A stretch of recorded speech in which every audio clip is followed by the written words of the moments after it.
My guest today is Sara Stever of Paulsen Marketing. If you want to know where agri-marketing is going, ask Sara. She's already seen it, studied it, and figured out how it's digital. As president, Sara inspires clients, partners, and staff to continuously learn, grow, and innovate. Her strategic vision keeps Paulsen on the leading edge of ag marketing, thought digital, and creative leadership. Sara is also the host of Spark, Careers in Agribusiness, a podcast where leaders in ag share advice for a successful career.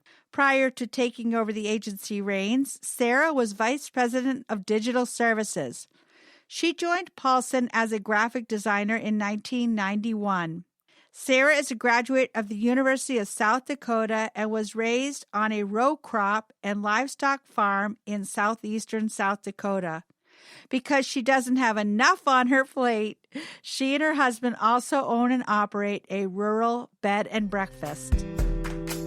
Welcome to the PR Maven podcast, a podcast all about growing your network and building your brand through traditional and digital networking techniques. I'm Nancy Marshall, the PR Maven and CEO of Marshall Communications. I've been strengthening brands through PR for over 35 years, and now I'm celebrating the success of executives, influencers, business owners, and entrepreneurs from all around the world, all of whom have cultivated their brands and broadened their networks through traditional and digital networking methods. Each week, I interview one of these interesting and influential individuals and provide an opportunity for you, the PR Maven Nation, to gain insights from their strategies and stories. So stay tuned for this week's episode, and thanks for listening.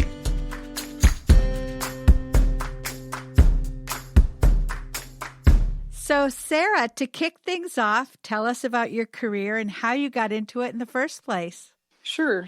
Well, thank you, Nancy, for inviting me to be on. I'm excited for our conversation today.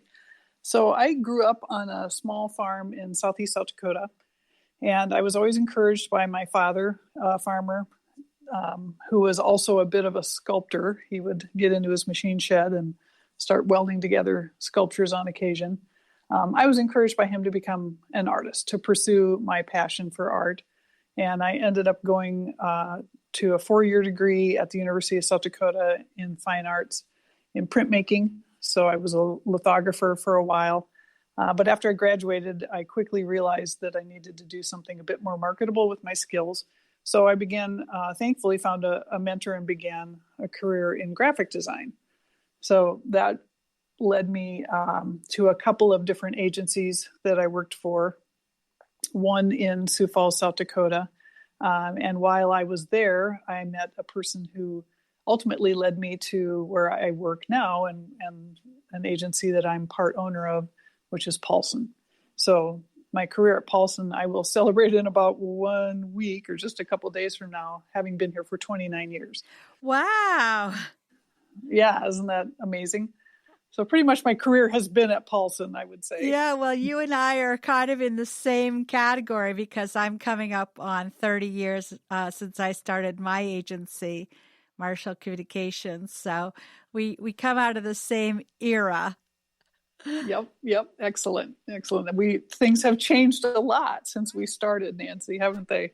I feel that, we are able to, you and I probably know about the traditional methods of marketing and PR and the new methods. And if you were to think about that, do you have a tip, a how-to tip that our listeners could implement right away for PR, marketing, social media, or personal branding? Oh, wow.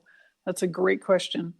Well, so in the context of your career, and I think we all are always thinking about that, like, how can I be better at what I do? And how can I stay ahead of the trends that are there? And you just have to have a voracious appetite for learning, in my mind, and not just learning and not doing anything with it, but figuring out what the practical application is for that. So I listen to a lot of podcasts. There's this one podcast, maybe you've heard of it, PR Maven. You've maybe heard of that one. That's a really good one. I love you. I'll send you a check in the mail, Sara. Okay. But I think you have to have a good cross section of information that you're taking in.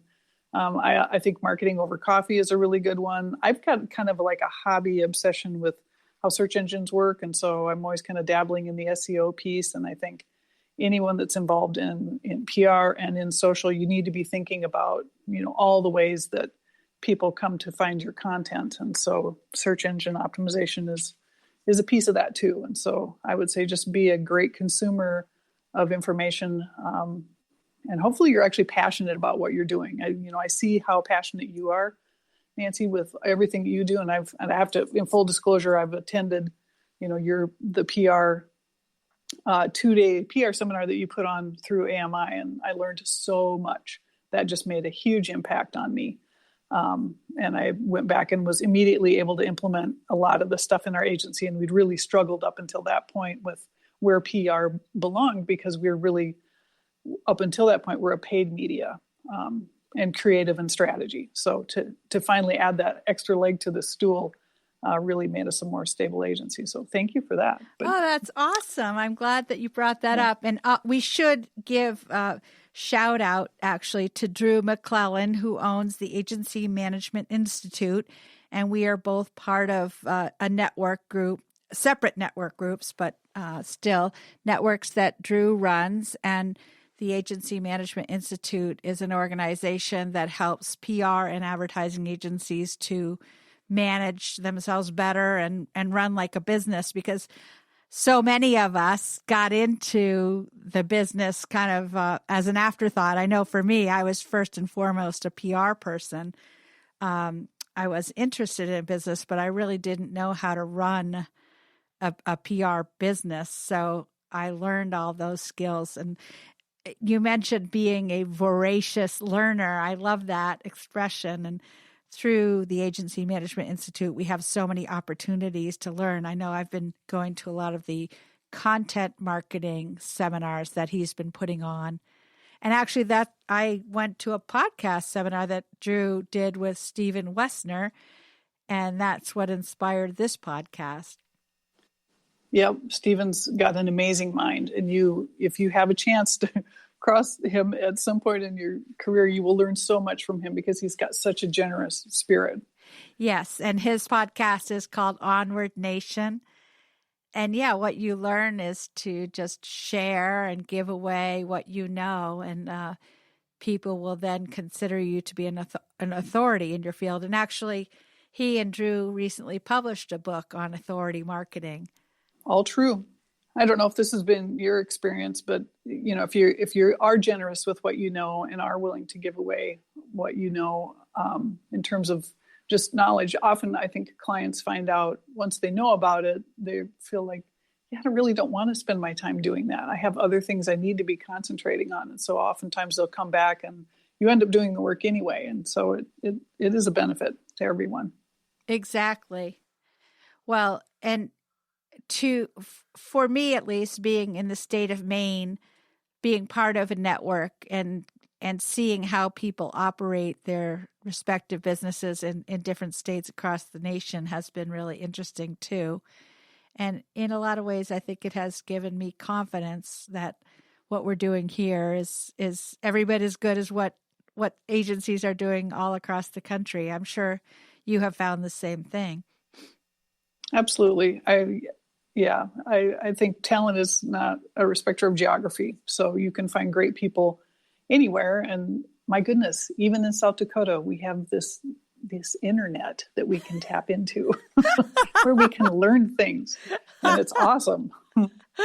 I know. Every once in a while, you still run across some people who may be from, a big city, and they'll feel like, well, I got to look inside the city here in order to find real talent. And I would say, if anything, we have learned through work, sheltering at home, that talent, it doesn't matter where you are anymore. It really doesn't matter where you reside. We all have access to great information, and it's really more about your attitude and your willingness to work, and again, that appetite for learning and applying, what you learn, sharing what you know. Exactly. And what I've learned also is when you teach, if you teach something, you learn it even more because you then yes, need to know what you're talking about. Yep. Nothing crystallizes it in your mind like having to explain it to somebody else. That's for sure. Exactly. So, Sara, at Paulsen, how do you measure success in PR, social media, and marketing?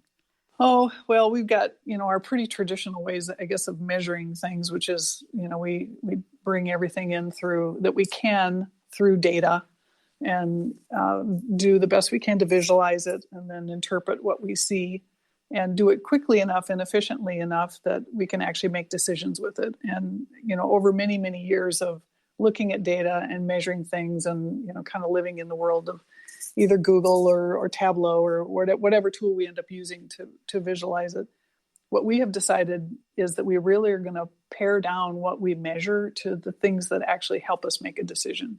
Because there are so many things when you start to dig into the world of analytics.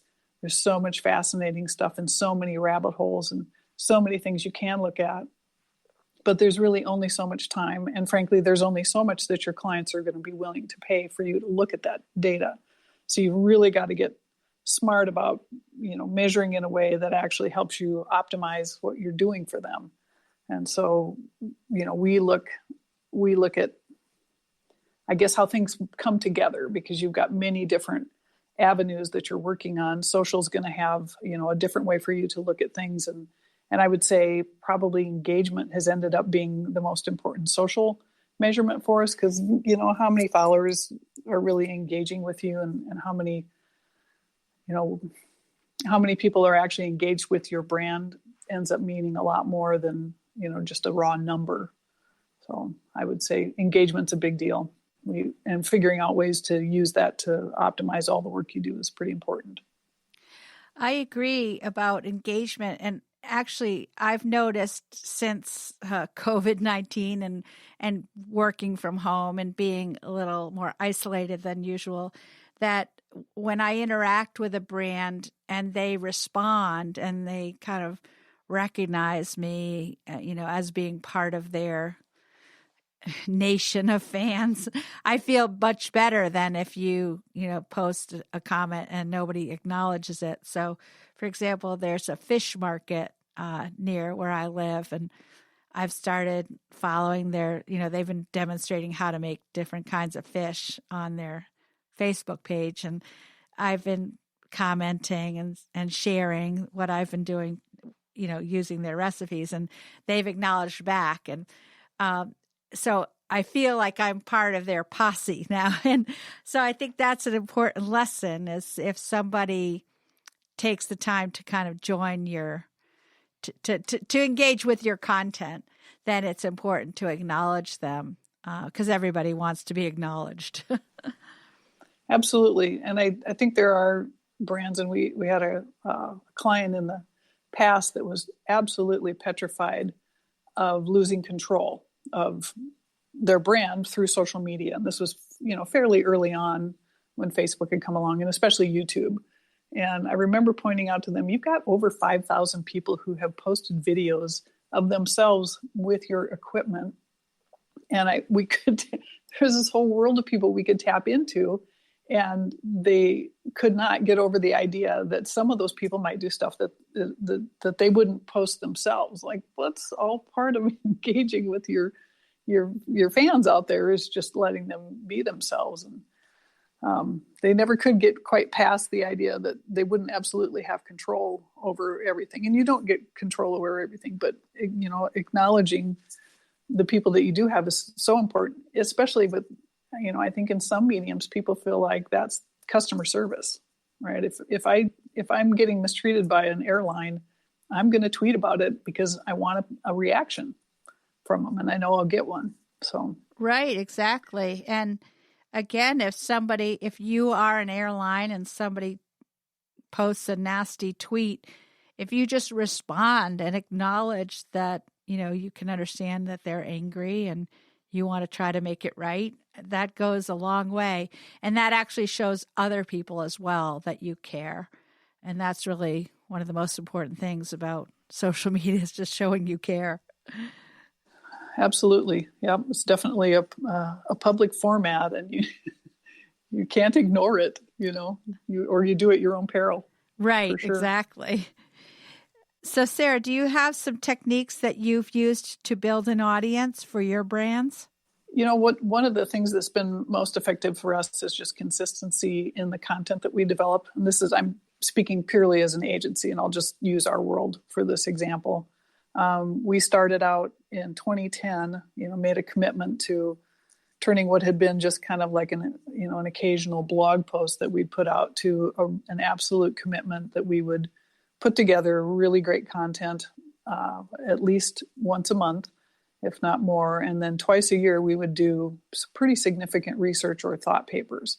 And, we have kept that. I don't think we've missed an issue, I guess you'd say, in publisher terms, over that period of time. So for 10 years, we've had a pretty solid and consistent content program. And that's been a great way to build an audience of, thousands now, is just by being consistent and always doing good work and paying attention, to what's happening in the industry, and going back and looking and seeing what kind of content gets the best engagement, and then kind of building on that.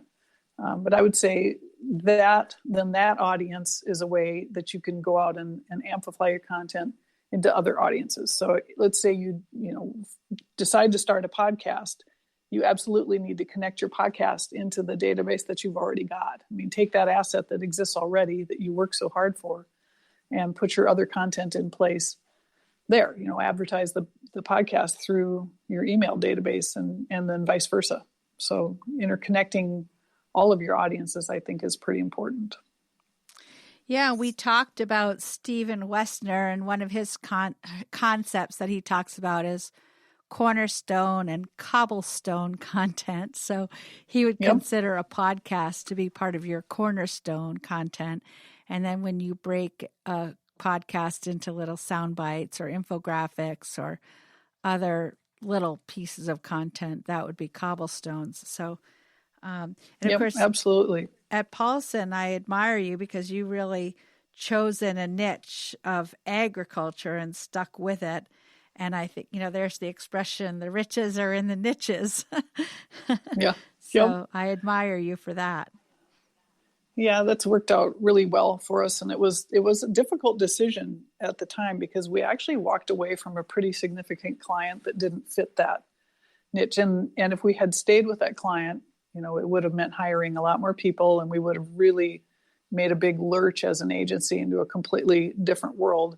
And probably 6 or 12 months after we walked away from that client, due to an acquisition of them, I think we would have lost that anyway. So it ended up being the right decision at the right time. And that's not to say that there haven't been challenges, because if you're too focused in one niche, and that niche goes through a rough patch, that can be, difficult for your agency. So you'll, as Drew would say, you want to have some related industries that you're also working in to try to balance things out for you. But that was definitely, from our perspective, it made it a lot easier to have a point of view about your content if we could look at everything that we did through the optic of our clients' eyes and their customers' eyes. So one thing about being in a niche is it does also help you focus your content. And I think we've all learned that lesson, right? That a unique point of view is kind of an important thing to have. Exactly. I mean, I was talking about that actually with Tanner, who's here with me at the Portland Pod today. That's where I record my podcast. And we were talking today about having a unique point of view and putting your stake in the ground. And it's similar to a coffee from McDonald's versus a coffee from Starbucks, for example. A coffee from McDonald's is kind of a commodity, whereas a coffee from Starbucks is value added and there's value in their brand. So as a person, if you have a unique point of view and you're consistent in conveying information and communicating about that point of view, that's how you make yourself into a Starbucks rather than a McDonald's. Yep, exactly. There is so much noise out there. And, once the idea of content got traction and everybody jumped on that idea, it became just more essential that you got to have something unique to say, or at least if you're talking, because we're generally speaking, talking about marketing, you've got to have a unique optic to that to make it interesting and to make it stand out. Well, I'm so glad this whole concept of content marketing has become a thing, because I'm thriving on. I just love creating content, whether it's, writing columns for Forbes.com or publishing books or podcasts, or for me, it's almost like a game. And, after all these years of being in this profession, it's kind of opened up all sorts of new opportunities for me. So, yeah. Well, so coming from the art side of the world, I guess one of the lessons that I really learned that you probably knew, were talented for instinctively, Nancy, is the ability to communicate. So you may not necessarily be able to go through your whole career just communicating visually. For me, or as an account service person, almost everyone needs to be able to have the skill of writing. And that's especially true these days with the importance of content, just like you said. Exactly. You at least came by it naturally, Nancy. Some of us have had to learn it the hard way. Yeah, I think I was talking the moment I was born. Yeah. My poor mother. She had to listen. You just sit down, start writing that down, kid. Yeah, right. Well, we're going to continue our conversation shortly, but I want to share some news about the PR Maven podcast listener line. You can now call in to 207-620-9075 and get in touch with me to ask me questions, share feedback or ideas for the podcast, including who you'd like to hear on the show as future guests. So I look forward to hearing from members of PR Maven Nation. And I also want to announce that I recently published my new book on Amazon.com called Grow Your Audience, Grow Your Brand. And you can order that on Amazon.com. There's a paperback version and a Kindle version, and I'm soon going to be recording an audio version here at the Portland Pod. So stay tuned for that. So we'll be right back in a moment with more from Sara Stever, and stand by. Do you want to grow your client or customer base? Perhaps increase brand awareness? Maybe tell your unique story more effectively? Of course you do. But you may be worried that you don't have enough expertise to make that happen. Well, no worries, PR Maven Nation. Let the PR Maven herself, Nancy Marshall, show you how easy it is to get your message across effectively using a powerful yet simple tool, a message map. Nancy's training is often called informative and constructive, well-designed and impactful, with a perfect blend of theory and real-life experience. You will leverage Nancy's expertise to create your own message map when you register for this comprehensive online video training course, which is broken down into 4 easy-to-understand modules. Normally, this course is priced at $147, but for listeners of the PR Maven podcast, that's you, PR Maven Nation, it's only $29 when you enter the code word podcast during enrollment. It even includes a workbook and bonus content to guide you through the process. So go to prmaven.com and click on the Message Map Mastery course to enroll today. Remember, enter the word podcast during enrollment for a special discounted price of $29. Welcome back. And today we're talking with Sara Stever, who's president of Paulsen Marketing. And I'm going to dive right back in with more questions for Sara. How have privacy changes impacted your ability to grow client audiences, Sara? Oh, I think it's probably made us pay attention to something we should have been paying attention to a long time ago, which is that our clients really need to be building up their own assets in terms of data. And I think privacy laws are going to continue to clamp down, even though I think a lot of consumers feel like it's getting more, it's getting worse for them. They're wondering, am I being recorded every time I talk on my phone? And all of a sudden I see a banner ad. And I think consumers feel like their privacy is completely out of control. But we know on the marketing side of this, it's actually getting kind of ratcheted down for us. And so we are really looking and encouraging our clients to collect their own first party data. And, what the things that we have done to encourage them, and it's not just, make sure you've got a good solid list of email addresses that you can communicate to, but you need to get that cookie data and you need to get your own first party data and you need to build some of those audiences. And I think you could make the case that, a Facebook audience or a Google Analytics audience is rented still. If Facebook goes away, then that audience goes away. But at least it's something that you can build on your own and tap into when you need it. So I think for our purposes, the evolution has really been build your own assets. And that'd be my advice to everybody. You cannot rely on third-party data anymore the way you used to, or you do at your own peril. Well, and the other thing is to build your own list of email addresses rather than to depend on your lists that might be embedded in Facebook or Instagram or even LinkedIn, because of course you don't own those lists. So if Facebook went away, all of a sudden you would be kind of left empty-handed if you didn't have your own email list.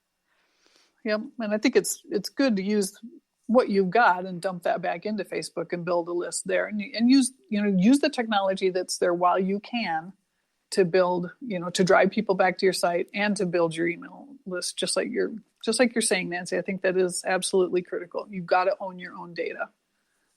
Absolutely. And some people would say that list of email contacts is one of the most valuable assets in the business. Actually, I think it might be Stephen Wessner who says that, and you've got to really treat that list with respect and sort of tend to it like a garden. I think the other thing to think about it, and it's for me a big stretch to have gone from being an artist to thinking about things like data hygiene. But you do have to think about the technical aspect of that list. And we're big advocates of cleaning it every once in a while. You need to run it through a service and make sure you've gotten rid of your things that might impact your sending score, because you really don't want to get dinged in that respect either. And you really don't want the people that aren't meaningful anyway. I mean, it's maybe painful to think that you lose 10% of your list because you ran it through a cleaning service, but really not doing you any good anyway. And you have to learn how to talk to your clients about that, to say, that's what good data hygiene means. We want the best people, and we actually want live people, not bots. Well, that's a really good point, to conduct some data hygiene. And I can see no better time than during this COVID-19. We all are kind of having a little pause in our businesses and time to think about the future. And I think now might be a good time to make sure there's no coronavirus in our databases. Yeah. Clean that right out. Yep.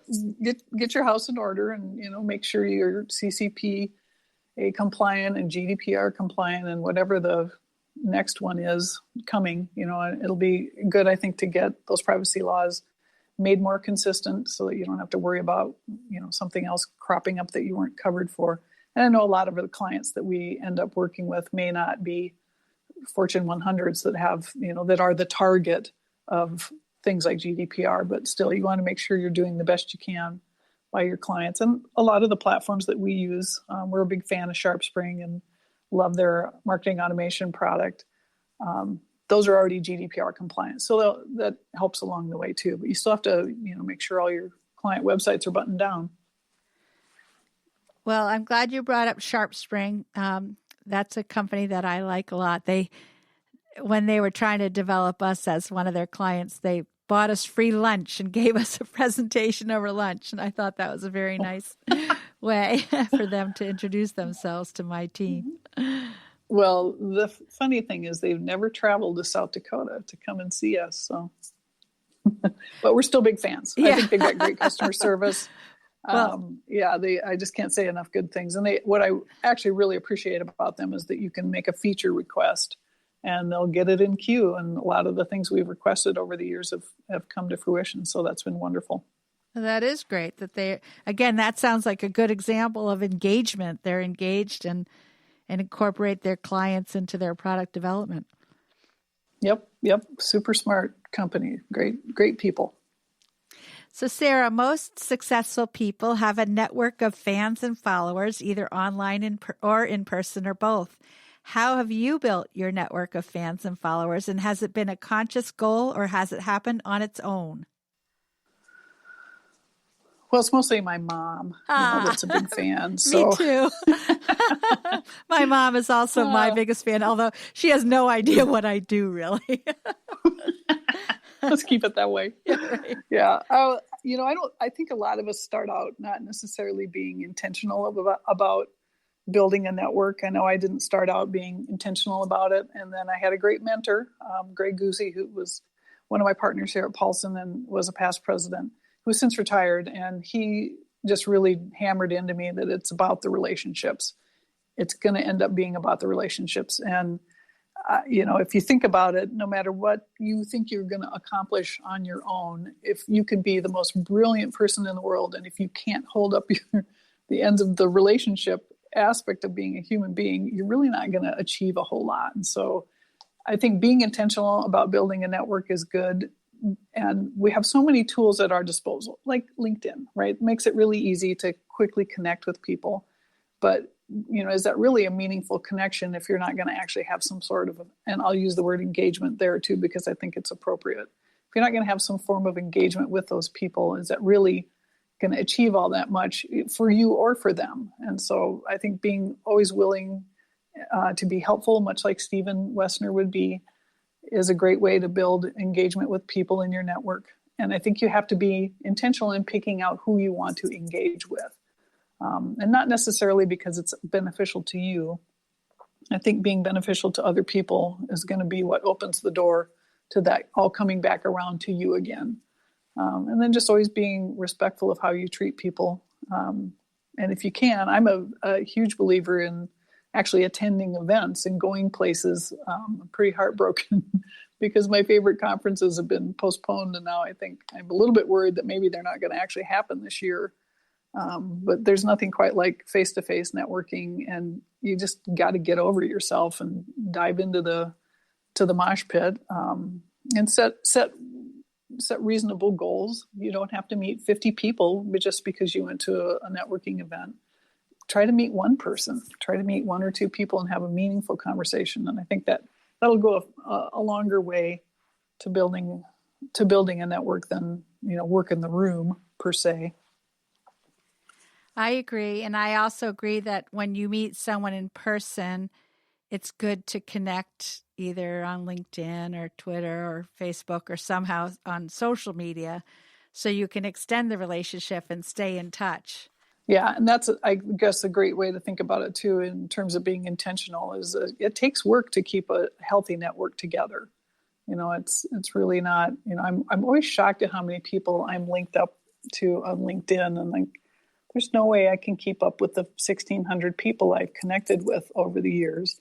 So you really, you do have to have some focus to it to have really meaningful engagements with people. Yes. However, I think one of the benefits of being connected to those 1,600 people is if for some reason they couldn't remember your name or my name, for example, but they remember something about you. They might remember that you are from South Dakota or that you are in agricultural marketing or some aspect. It makes you more findable. And that is, I think, one of the purposes of connecting on social media is being more findable if someone can't remember your name. Oh, that's an awesome point, Nancy. That is an absolute awesome point. It does tell you how many times I use the search function on LinkedIn because I can't remember who that person is that I wanted to engage with again. So you're absolutely right. Yeah, so being findable is an important reason to use social media, and you talked about SEO, like that would be SEO for your own name in a way. Yeah. Yep. And I think we could probably spend a whole another podcast talking about personal branding, but I think that's a piece of it too, is, being a little bit memorable in a good way, and consistent to your brand. Right. And just exactly. being a good person. Right. Yes. So Sara, in your line of work, is there a resource such as a book, a website, or an app that you have found helpful, and why? There's a gobs and gobs as a voracious learner, but I think just one book that I feel like has been tried and true over the last 3 years, just as a macro trend, is a book called Tilt. And it talks about shifting, and can be manufacturing, it can be marketing, it can be really in any industry, but really shifting the way you think about your company and your strategy from the products and services you produce to the customers. So moving closer to them in how you think about them. And it's, I think I pick it up maybe once a year and kind of thumb back through it again, because and I'm really realizing how the predictions of 3 years ago have really come to fruition here. And you gave the example of Starbucks earlier, and I think that's one of the examples that they would probably use in the book, is just moving away from the idea that you're selling coffee to selling the experience to your customer. So it's a great book. Tilt. It's called Tilt. Cool. I'll have to check that one out. And I like the fact that it talks about selling an experience, because, that's one of the basic tenets of branding, is to think about curating the customer experience and make that experience repeatable every time, because that's one thing that people like, is sort of the comfort of knowing that when they call your business, they're going to get, the phone will be answered at the same time. They'll get the same level of service and the same brand experience. And that's what will, again, make you more memorable.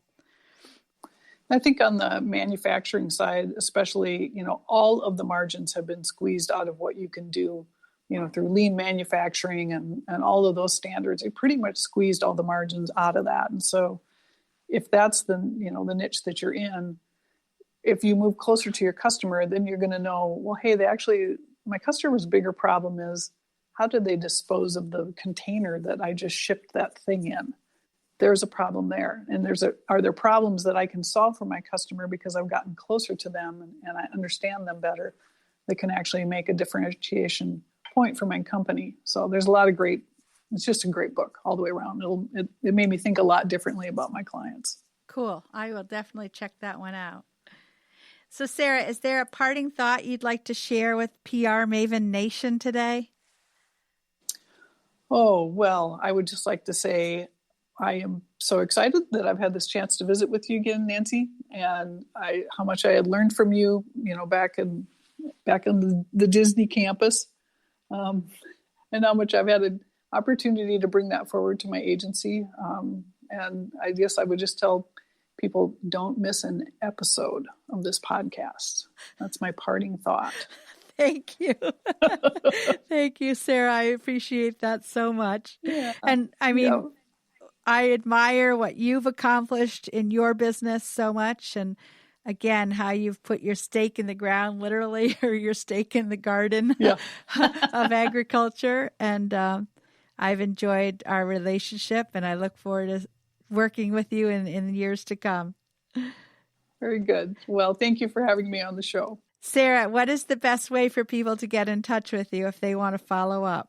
You bet. You can email me at Sara, and that's no H, so SARA at Paulsen.ag, short for agriculture. Yeah, I think that's awesome that you grabbed that email address, .ag. Yeah.